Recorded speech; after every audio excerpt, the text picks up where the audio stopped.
మరి కుంభరాశి.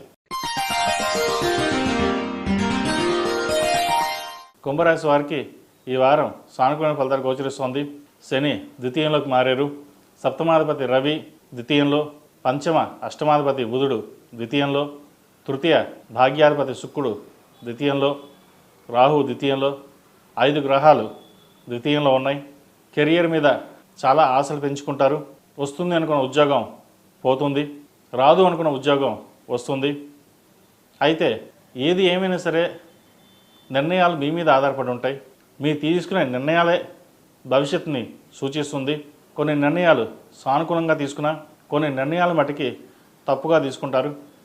అది భవిష్యత్తులో ఇబ్బంది పెట్టే అవకాశం గోచరిస్తోంది. జీవిత భాగస్వామి కావచ్చు, బంధువర్గంలో కావచ్చు, ఇబ్బంది పెట్టే అవకాశాలు ఎక్కువగా గోచరిస్తోంది. ఆరోగ్యపరమైన జాగ్రత్తలు చాలా వరకు తీసుకోవాలి. కడుపుకు సంబంధించి, లివర్, మూత్రపిండాలకు సంబంధించి, గ్యాస్ట్రిక్, స్పైన్కి సంబంధించి ఇబ్బంది ఎక్కువ పెట్టే అవకాశాలు గోచరిస్తోంది. భార్యాభర్తల మధ్య సఖ్యత తగ్గుతుంది. విభేదాలు వచ్చే అవకాశాలు ఎక్కువగా గోచరిస్తోంది. అహంకారపూరితమైన ధోరణితో వెళ్ళడం వల్ల కొంతమంది విడిపోయే అవకాశం కూడా లేకపోలేదు. ఇది అందరికీ కాదండి, కొంతమందికి మటుకే. కాబట్టి జీవిత భాగస్వామితో సలహాలు సూచనలు తీసుకోవడం, వారితో సఖ్యతగా ఉండడం అనేది చెప్పదగిన సూచన. సంతానపరంగా బాగుంటుంది. వారి అభివృద్ధి మంచి పదంలో ఉంటుంది.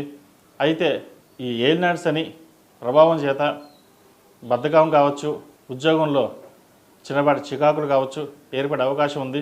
వాటిని పక్కన పెట్టి ధైర్యంగా ముందుకు వెళ్ళండి. ప్రతిరోజు శని స్తోత్రం పండించినట్లయితే మంచి అవకాశాలు కలిసి వస్తాయి. వ్యాపారస్తులకు వ్యాపారపరంగా బాగుంది. వచ్చిన అవకాశాలు సద్వినియోగపరచుకోవాలి. ఖర్చులు అధికంగా ఉన్నాయి. రూపాయికి 10 రూపాయలు ఖర్చు అయ్యే అవకాశం గోచరిస్తోంది. అయితే 10 రూపాయలు వస్తుంది, ఖర్చు అలాగే ఉంటుంది. కాబట్టి ఇబ్బంది పడాల్సిన అవసరం లేదు. ధనం కూడా అధికంగానే ఉంటుంది. వచ్చిన అవకాశాలని జాగ్రత్తపరచుకోవడం చెప్పదగినది.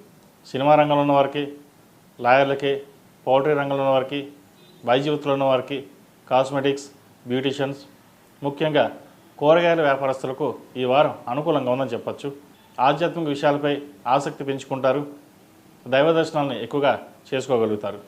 ఏది ఏమైనప్పటికీ ఈ వారం ఈ రాశి వారికి కొంతవరకు బాగుందని చెప్పచ్చు. అలాగే కుటుంబ సభ్యులతో మాట్లాడేటప్పుడు జాగ్రత్త వహించాలి. ఇబ్బందులు లేకుండా చూసుకోవడం చెప్పదగిన సూచన. విద్యార్థులకు కాలం అనుకూలంగా ఉంది. ప్రమోషన్స్ చేదాకా వచ్చి చేజారిపే అవకాశాలు కూడా లేకపోలేదు.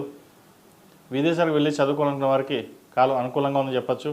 అయితే మేలో రాశి స్వక్షేత్రంలోకి మారుతారు. దాని ప్రభావం ఇప్పటి నుంచే ఉంటుంది. కాబట్టి నిర్ణయాలు తీసుకునేటప్పుడు ఆచితూచి వ్యవహరించండి. తొందరపడి నిర్ణయాలు తీసుకోవద్దు.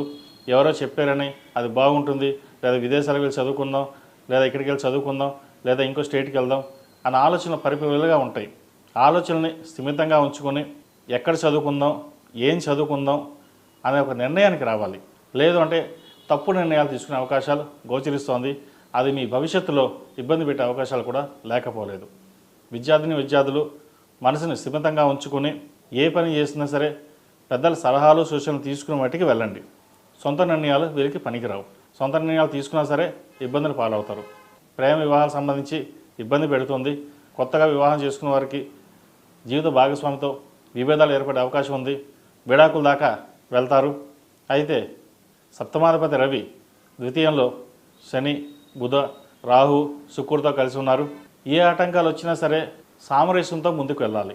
అంతా బాగానే ఉంది, అంతా నాకే తెలుసు, ఎవరు సలహాలు సూచనలు అవసరం లేదు అన్న ధోరణిలో ఇద్దరి మధ్యలోనే ఉంటుంది.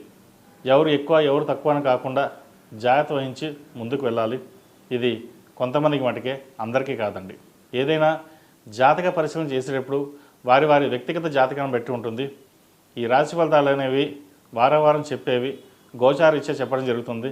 కాబట్టి అందరికీ ఇలాగే ఉంటుందని కాదు. కొంతమందికి వర్తిస్తుంది, కొంతమందికి వర్తించదు. ఏదైనా జాతకం చూపించుకోవాలని వారు పర్సనల్గా జాతకం చూపించుకోండి. తద్వారా వారికి గ్రహస్థితులను బట్టి ఏం చేసుకోవాలి, ఎలా ఉండాలో చెప్పడం జరుగుతుంది. ఈ రాశిలో జన్మించిన వారికి కలిసి వచ్చే సంఖ్య 2.